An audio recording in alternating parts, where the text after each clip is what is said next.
আসছেন এবার? এই প্রথমই আসা হলো, অনেক আগে থেকেই ভাবছিলাম যে বইমেলায় যাব, তো ওইভাবে সময় হয়নি, তো আজকেই প্রথম আসা আর কি। সম্বন্ধে অনেক তো বই দেখতেছি, এই একটা বই হচ্ছে শেষের কবিতা, এটা নেওয়ার জন্য দেখতেছি যে এটা নিতে চাই আর কি। কিনেছেন? না, এখনো কিনে নাই, দেখছি পছন্দ হলে আর কি নিব। আসছেন কি একা না পরিবার সহ? আমি আমার ফ্রেন্ড, আমার হচ্ছে প্রিয় কবি হচ্ছে জীবনানন্দ দাশ, আর হচ্ছে কাজী নজরুল ইসলামকেও আমার খুব ভালো লাগে। আসলে সবারই হচ্ছে বই পড়া উচিত, বই পড়লে হচ্ছে আমাদের অনেক কিছু জানা যায় বই থেকে, আর একটা পড়ার অভ্যাস গড়ে ওঠে, তো সবারই হচ্ছে বই পড়াটা উচিত। জি, আজকে নিয়ে আমরা দ্বিতীয় দিনের মতো বইমেলায় আসলাম। আজকে তুলনামূলক ভিড় একটু বেশি। বই কিনেছি, মোটামুটি 6টা বই কিনেছি।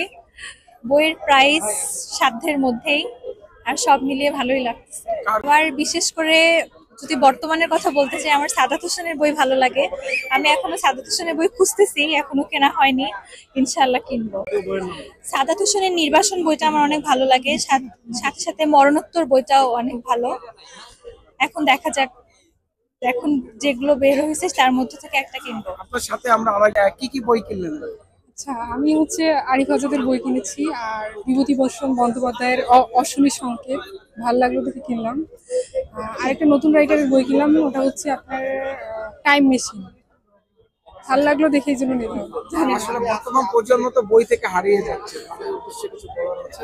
আসলে এখন হারানোর একটা কারণ হচ্ছে যে মানে আমরা যারা এখন লিখতেছি, যারা রাইটার, তারা এখন মানে আগের মতো যে মানসম্মত লেখা সেটা দিতে পারতেছে না, এই জন্য আমরা তরুণ যে প্রজন্ম সেটা হচ্ছে বই থেকে সরে যাচ্ছে।